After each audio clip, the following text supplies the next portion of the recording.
We joined Casey Barnes. He's one of the biggest artists right now on the country scene, straight off the Nashville stage. We've caught back up with him on the lovely Gold Coast. Casey, hello.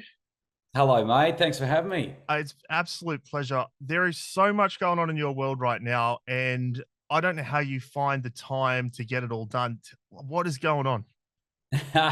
It's been pretty hectic. I've got to say, we've in the last month we've made two separate trips to America. We've done Stagecoach, come back, released an album, done a bunch of album launch shows, gone back, played CMA Fest, come back, and then we've just got back from playing the world's most remote music festival, which was pretty incredible last week. So it's been crazy. Now I got to ask the $1 million question. That's the one where they did the world record for the Nutbush as well. It is. Did It you? Were you is. in the Nutbush? We did. I think they did it the day after we left, so I missed out Ah, on that. But we're playing the sister festival of the Big Red Bash next month, and it's even bigger. It's called the Monday Bash, right. and that's where they've broken the record at the Monday Bash. So maybe I can get involved in it when we do that one. We'll have to check back in. You've got so much to unpack. You have a brand new single out. You have a new album. Your fifth studio album released late May, so it's a brand new. It's fresh out the oven, and you've just announced a national tour. We sure, mate. It's been crazy. Yeah, the album came out May 31st, and it's we were super lucky. The response has been really great so far, and debuted at number one on the ARIA Country album charts. And yeah, just announced the album tour today, and that kicks off basically. Well, we started this weekend, but it's going to run all the way through to the end of the year, and we're going to be heading all over the place. How does it feel to finally have that album out? Pretty relieved. Yeah, I mean, a bunch of different emotions, relief and nervous, because you always are nervous when you bring out a new album, but also super proud because I think this is the strongest album I've put together, so far. And it's been a lot of work, a ton of work and a bunch of trips over to Nashville and work with some great songwriters. And yeah, it's nice to finally have it out. Where do you look to? Like where do you go for inspiration when it comes to sort of your music writing? Geez, I often draw on, personal stuff that's happened, and we also try and write songs that are going to be really great for our live show as well. So that's the part that I enjoy the most, is taking the songs out on the road and playing live. So we like to have plenty of high energy stuff, and we like to make sure everyone has a good time when they come and watch us play too. So it's a real mixed bag. Do you have a favorite on the album off this latest album, Mayday? That's a very good question. Bloody hell. Hard to answer. Hard to answer. I'll tell you, man, the guys in the band all really love. We've started playing "Never Give Up" on a Good Time. They all love playing that. But the new single that we've just put out to radio this week is called "Ain't No Better Buddy Than a Beer." And every time we've played that so far, I just want to play it again. It's just like one of those songs where we just get the crowd going, and you want to just hit play and do it all over again. So that's always a good sign. Where did the inspiration come from for the new song? Well, I sort of jokingly said today in another interview that I've written plenty of love ballads, and Yep.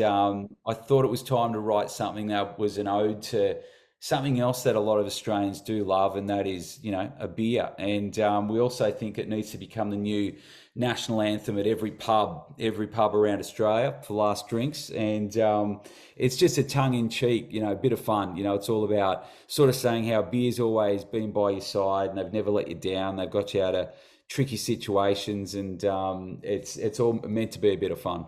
So in other words, when I hear Casey playing, it's time to dash to the bar because it's closing soon. Exactly, exactly. Mate, how excited are you for this tour? I think there's 16 shows you've announced so far, penciled in. Yeah, 16, and announcing more. Like there were a couple more that we were going to put on the announcement today, but we're just finalising the details. But yeah, going all over the place, which is great. Some places that we haven't been able to get back to for a couple of years, and then some brand new. Like we've never done a headline show in Perth, so that's one place I'm really looking forward to getting over there. And hopefully we can add a bunch more dates as well. We want to add more shows in Victoria and New South Wales, and get back down to Tassie again. So it'll just keep going. Is there a is there a town on the tour that you're particularly excited to go and visit? Is there somewhere that's like symbolic to you? Oh, look, a few of them I've already done. I mean, I love doing a hometown show. When we launched the album, we did Brisbane and the Gold Coast, and they both sold out. It's always really special to have, lots of your family and your mates and friends all come along. But I also grew up in Tassie as a kid, Mm. so we played a show down there earlier in the year and sold that out. And again, had a bunch of old schoolmates and guys I used to play footy with growing up as a kid, and people I haven't seen for years that all came along. So it's nice going down to Tassie, but honestly, we love playing everywhere. It's always nice to play, somewhere we've never been too. What's that like going back to the place where you grew up? Because you're up in Queensland now, but what's it like going back down to Tassie? What's the reception like from all the family and friends? It's always great. It feels like you've nearly jumped in a time machine and gone back back to when you were, 15 and 16. And I mean, I grew up playing pubs, doing covers gigs down in Tassie as a kid, and had dreams of doing what I'm doing now. So it's always really nice to go back, and Tassie, just the people down there are super down to earth, and yeah, I love it. So ironically, like the place that we played, it's this venue called the Fourth Pub on the northwest coast of Tassie, and they've turned it into this incredible music venue now. And funnily enough, when I was, I reckon probably 15, the first time I ever got on a stage and played live with a band was at that same venue. So to go back and play it with the band, and do a full show down there, it's pretty special to do that. Or I guess it would almost feel like deja vu for you. Yeah, a little bit, a little bit. It's a weird feeling, but it's also nice to know that, as I said, like when I used to go and do covers gigs, as a kid, I always had this dream of being able to, release my own music and play on a big stage. And thankfully, I get to do that now. And yeah, I've been very lucky. Casey Barnes, thank you so much for your time, and Absolute pleasure. Thanks for having me. we love your new single as well. And I'll be rolling it on Fresh Nights all this week. So Oh, thanks, mate. Appreciate the support.